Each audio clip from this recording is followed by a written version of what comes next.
Okay, I know everyone voted for me to talk about the movie about the killer alien tongue, but I'm going to save that for a later date when I don't have many other things to work on, and I can find more to say about it. And considering I am fully planning on expanding my thoughts on this rancid piece of cheese, I figured I might as well make something positive before I do that.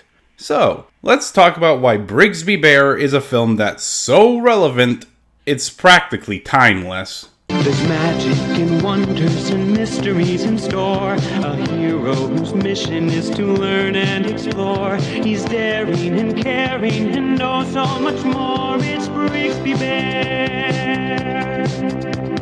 But first,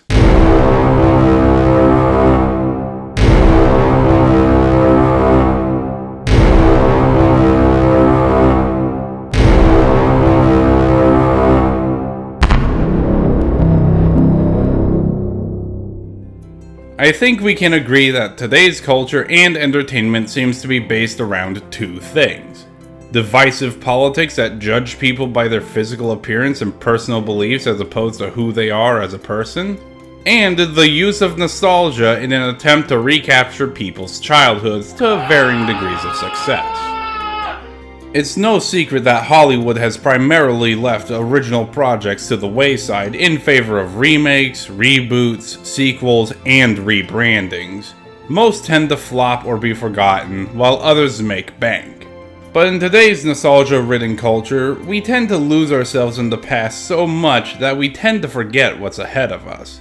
Which brings us to Sony Pictures' Brigsby Bear.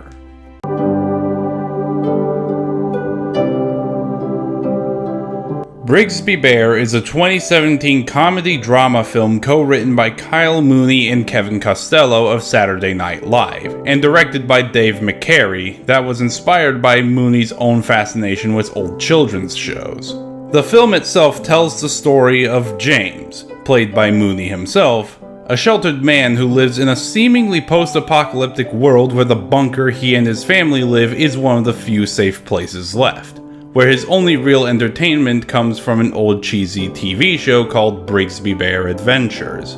Think of it as the unholy love child between Star Trek and Bear in the Big Blue House. James is content with his simple life with only his parents being his only real human contact, until his world is turned upside down when it's revealed that the protective dome he was trapped in was actually meant to keep him trapped.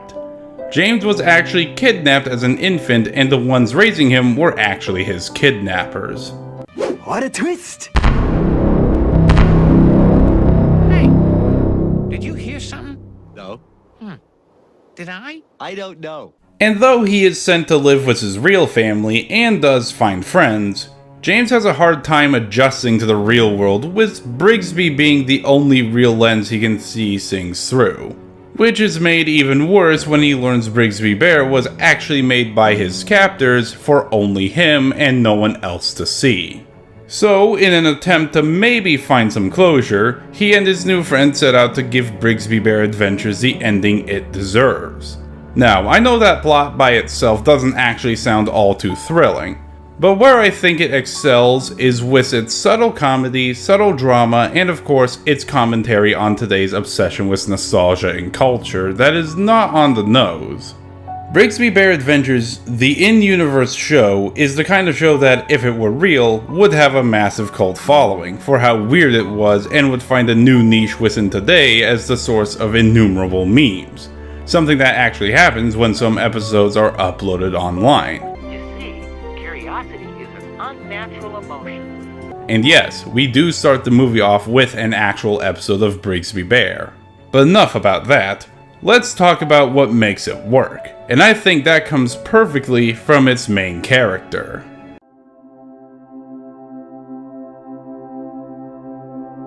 Even though it's a comedy, at its core, Brigsby Bear is a story following the tragedy of a man unable to enjoy what would otherwise be a happy ending, and as a result, unable to move on with his life. Though he is not the deepest character put to film, James himself, I feel, is a very fleshed out character. One who, despite being in a situation that doesn't happen all too often, is someone that you can easily root for. James is a person who, due to his circumstances, is unfamiliar with social etiquette, and even people like his sister aren't too thrilled about him at first. But through his simple enjoyment of an even simpler show, he wins people over not by proving himself or by winning some game or any number of cliches you can think of. People start liking him as who he is. A guy with simple goals and simple joy who is able to bring a smile to people. It's also this naivete that brings on the film's humor. It doesn't ridicule James' lack of experience and obsession with Brigsby. Instead, it uses it for both objectively hilarious moments, like when James gets drunk and hallucinates Brigsby's arch-nemesis, How are you possibly this wasted right now? to a scene where he tries to apologize for drunkenly hooking up with a girl at a party and thinking that made them a couple. It's kind of like Shrek in the sense that it isn't a fast-paced bombastic comedy like its sequel, but is instead slower and more laid back and lets the interactions between the characters be what makes the comedy. Actually, this brings up a good point of interest. That same girl, instead of telling him off that they were never a couple, instead takes his misunderstanding in good humor and they both move on. No one is dejected or rejected, they just go on with their lives. Honestly, this is one of the things I love about the movie. It's just so refreshing to see a character who is unable to fit in for a reason that doesn't involve him being a loser, a nerd, a newcomer, or because the plot demands it. Hell, he actually becomes a local celebrity in one night. No, it's because his whole worldview has been turned upside down in literal minutes. He's stuck with people he never met that say they're his family but are unable to make any familial connection with him. He's in a world where he thought even so much as breathing the air could kill him is actually perfectly fine. He's thrown into a brand new life he has no knowledge of in general. Think of James as like a car that's stuck at a fork in the road. Where do they go next? And that is James's story. Where does he go next? Throughout the film, while James and friends are making Brigsby Bear the movie, he experiences indirect and even direct opposition from those that probably have the most authority in his life. His parents, his psychologist, and even the authorities, all of whom fear his obsession is just keeping him from living a normal life. Even to the point of having to put him in the cuckoo's nest just to, in their mind, help him. I mean, when he's making his own homegrown explosives just for one scene, why wouldn't they? Which also ties back into James, where alongside his desire to give his favorite character a proper send-off, he sometimes longs for his old life of captivity. And while that is definitely not healthy for him to do so, it's completely understandable. Sure, he was held prisoner, but things were simple back then. The world was black and white, all he needed was just his fake parents and Brigsby. He was content. And now that he's out in the real world, the messy, complicated real world that's filled with a lot more gray areas, he finds it difficult because nothing makes sense. But that's the thing about the past. It's the past. It doesn't define your future. What you do in the present time defines it. And through making this movie, it's actually very helpful for him both with his desires as a Brigsby fan and as something therapeutic. It helps him come to terms with what's happened and maybe even allows him to move on with his life. Which all leads up to one of the best scenes in the movie, where after everything else for Brigsby Bear the movie is finished, all that's left for James is to get the voice for Brigsby himself. So James, now living a life of freedom, has to confront the man he used to call Dad, now locked up behind bars. I should mention his fake father is played by Mark Hamill, and he sells the role perfectly. He wasn't the one who kidnapped James, but ultimately chose to go along with his wife and went through with it. He legitimately cares about James, but knows what he did was truly wicked. And his performance perfectly captures the kind of tragedy a character like this could only have. Some part of me felt like you were our boy. And we wanted to give you everything we had to give. And how does James react? He's not mad or sad. He just wants to make something with the creator of the show he loves, to do something with his old dad one more time. And in a way, both are able to reconcile with each other. And by the end of the movie, his film gets a chance to premiere in a subtle yet fitting way that brings James's journey full circle. But we'll get to that later, because there's one important aspect about this film that adds more layers to it.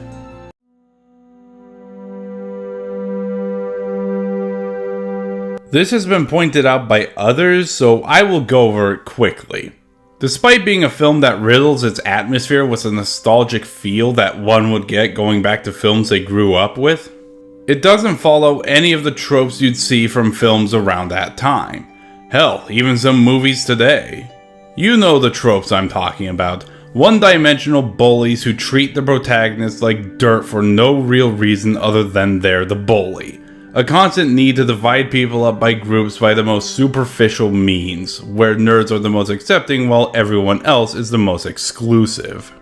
Or how the protagonist would have to prove himself to others just to be accepted. This movie instead chooses to have James be accepted by all manners of people, the kind of people that, in those films that we still try to emulate today, would otherwise treat him like dirt. I think this is intentional because in those films, all of what James achieved or what his friends would do would never happen. But instead of taking the easy way out and making this film another cynical piece of media, Brigsby does something different.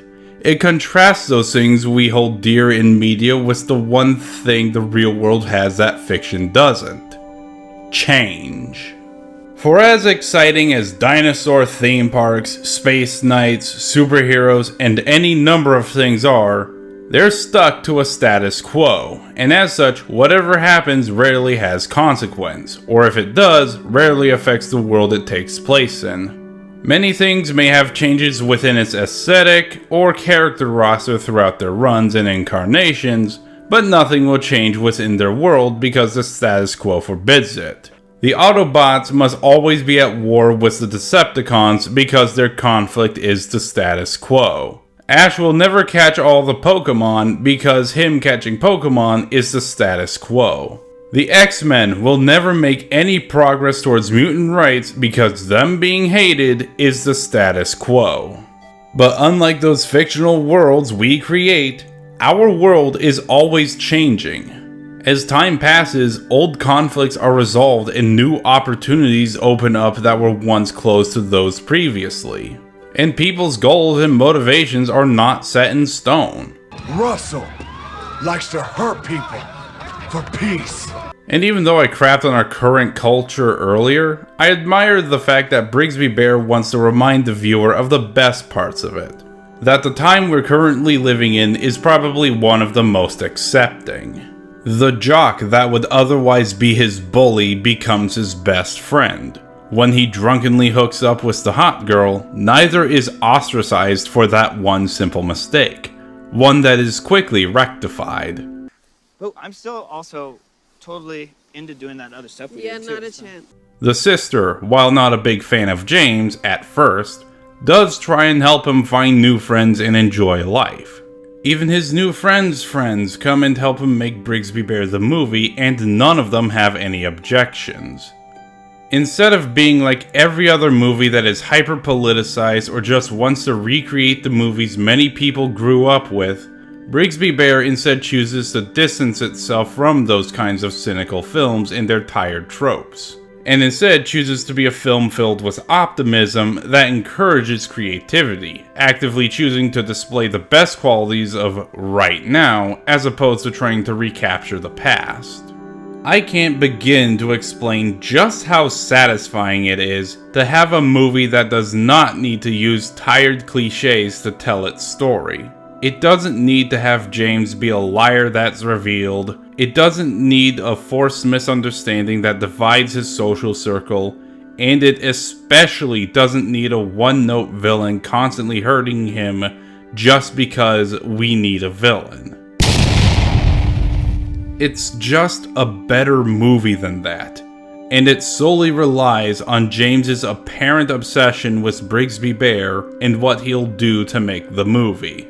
And truth be told, The inner struggles of a man that had been cut off from society for so long he is effectively trapped in the past and unable to move on with his life is honestly a much more interesting story that raises a lot more drama than what your typical Hollywood movie riddled with overdone cliches, repetitive character dynamics, and predictable events can muster. But James isn't the only character in the film. He has a whole cast of people to both help and oppose him.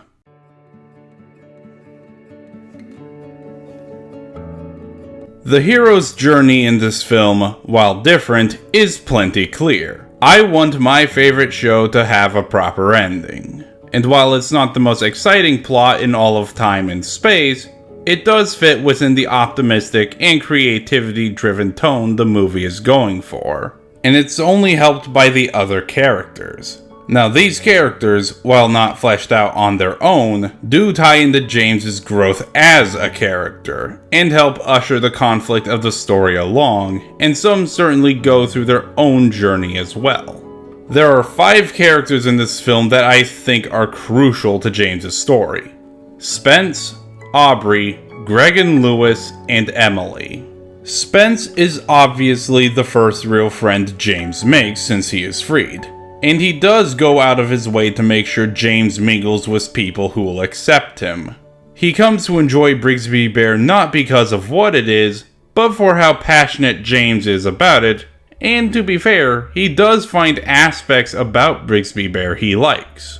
And because of this, he not only becomes his best friend, but is the one that helps James pursue his creative passion, and thus setting the hero on his journey. Aubrey is probably the second most important character in the story, as she herself is the one that brings James to the party where he'd meet Spence and his other friends. And while at first she finds him weird and tends to stay away from him, she does help out with his movie, and through seeing his passion for the project, is able to see him as who he is, as opposed to what his actions paint him as. And then you've got the antagonist of the movie. No, not the kidnappers, his therapist, Emily. She is not like his friends who see this as something that's for innocent fun, but as an obsession that's holding James back and is the sole cause of a lot of his issues, and does try to get James to leave it behind even if he doesn't want to. She does not pull any strings or twirls her metaphorical mustache. She is simply trying to help James the way she thinks is right, but it's really just holding James back from what he loves. Which, in return, is contrasted by the final 2 most important characters in the film. Greg and Louise, but mostly Greg. Greg and Louise are James's real family and just want to have an actual connection with their long-lost son. And they try to do a lot of different things with him, as both an attempt to connect with their son and as an attempt to get him to enjoy something that isn't Brigsby. Mostly because they don't see the tapes as innocent fun, as James does, but as Greg put it, "These are tools used by very sick people to imprison my son." And it's only when James gets in trouble with the authorities that Greg and Louise finally make it clear to him they no longer approve of Brigsby Bear and only want him and their family to move on from the whole thing. Not just from the homemade bomb he made, but from his fake parents and anything to do with them in general. These monsters stole you from us, and they destroyed us. But their main flaw with this viewpoint is that they're only looking at Brigsby from what they see it as, and not how James sees it. And this is where Aubrey finishes her story. Having come to love James and disappointed at his treatment, shows them behind the scenes footage of James having fun, socializing, even experiencing a lot of the things they planned on doing with James. This is what gets them to finally realize that the Brigsby Bear movie is actually helping their child, not holding him back. Perhaps I treated you too harshly. They accept Brigsby is a part of James and, through that, finally find a way to bond with their child. Not by doing what they want James to do, but by doing what James wants to do. Either it be the sister that got him out into the world, the best friend that pushes him forward, the parents that'll help him through it, or the therapist that tried to stop him, James is able to achieve what he set out to do. But as James will learn, much like time, he must keep moving forward. Which brings us to the conclusion.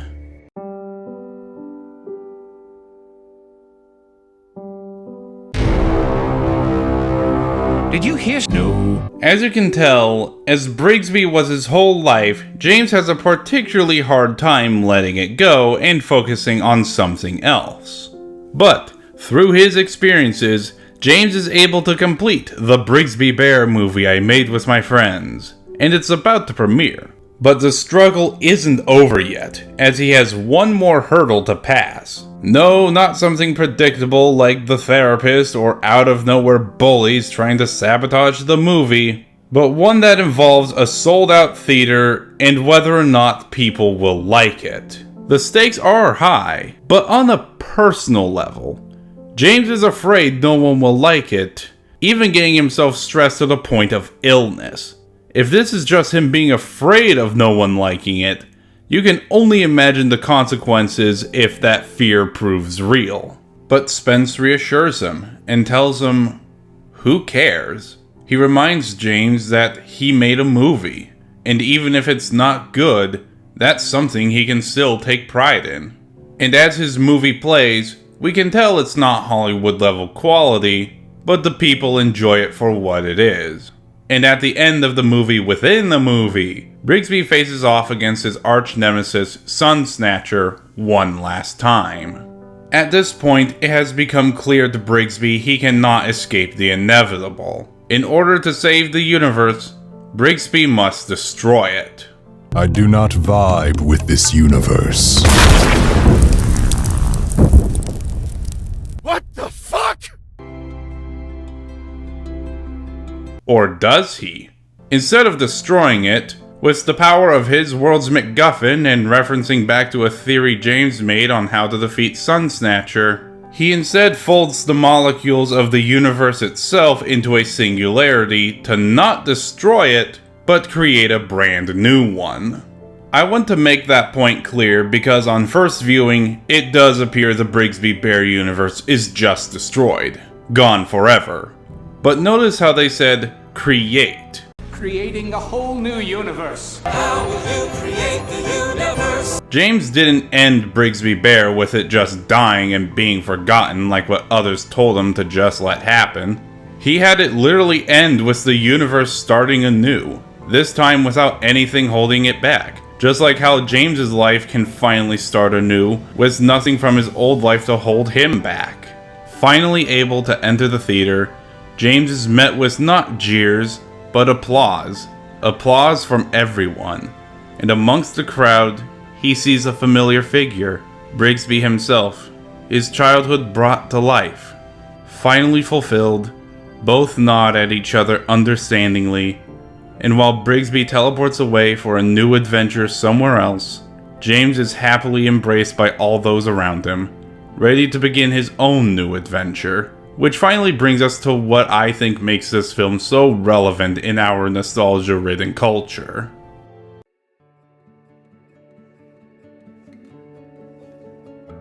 I'm not even going to try to sugarcoat it. The whole theme of the movie is about how people, and our culture today, holds on to their childhood nostalgia and how we all, at some point, have to move on from it. Not let it go, move on from it. Even though we love to escape to galaxies far, far away, visit dinosaur theme parks, and fight alongside our favorite superheroes, we all have to remember it's not real. But the real world we live in does have a lot more to offer than a simple fiction ever could. The story of Brigsby Bear is about a guy who has defined his entire life by his love of a cheesy kids show and how, by making this movie with his new friends and family, goes on a journey of self-discovery as he explores the world around him, and how he's able to grow as a person and find something that means so much more to him. Now that may sound like it's saying you have to stop loving the stuff you love, but no, it's not saying that. The movie's stance on nostalgia is that nostalgia is like your phone. Everyone has it, but it can definitely be a little misplaced. James's love of Brigsby is the exact same thing. It's never portrayed as a bad thing, After all, it's the only lens he can see the world through. But it's something that's also inherently misplaced. It's the only thing he ever talks about. It's the only thing he loves. Hell, the first thing he does with his newfound freedom is want to watch the latest and last Brigsby Bear tape. James's journey through the film isn't the only thing portrayed like this. The movie's portrayal of nostalgia is, as such, portrayed in a similar light. James will never find something he loves just as much as Brigsby Bear, because nothing like Brigsby will ever come again. And sure, that movie may come close, but you can tell it's not Brigsby. But the film instead offers James, and even the audience, a unique alternative. Find something that those things don't give you.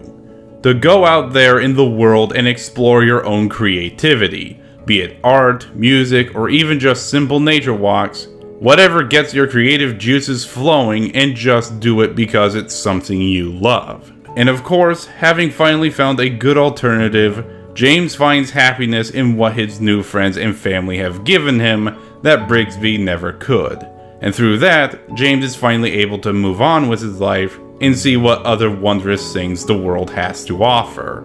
Which is an interesting contrast to people's desires to relive those same nostalgic memories in this current generation, and how it's being used and peddled to varying degrees. Rather it be a heartfelt sequel that acts as a final send-off to what came before it, or a whole trilogy dedicated to destroying what preceded it. I think this movie stands as something not just relevant, but also timeless, as it's addressing how the media in general, regardless of the decade or generation, heavily banks on what came before it. The only other film I can think of that tackles our current nostalgia culture in a similar light would have to be Ready Player One. And while I think it's a good movie, I feel that its need to drench itself in a similar nostalgia bait kind of undermines that message. Will you cut that out? And that same message rings louder with Brigsby Bear, as it uses something fictional rather than something real. That's why I love Brigsby Bear. It tells people that, while the door may close on the media we hold dear, there's a lot more doors that are left unopened, and it's much more important to see where these doors lead you, as opposed to locking yourself inside just one. In a time where people say, You're not a true fan if you don't see this, Brigsby Bear comes and tells you, it's okay to move on to something else. There's so much more the world offers that this one thing cannot. Brigsby Bear is a heartfelt movie that bathes in that nostalgic feeling, yet loves the future and actively embraces it. This is why I think Brigsby Bear is a film I can recommend to anyone, and why I feel Brigsby Bear is so timelessly relevant.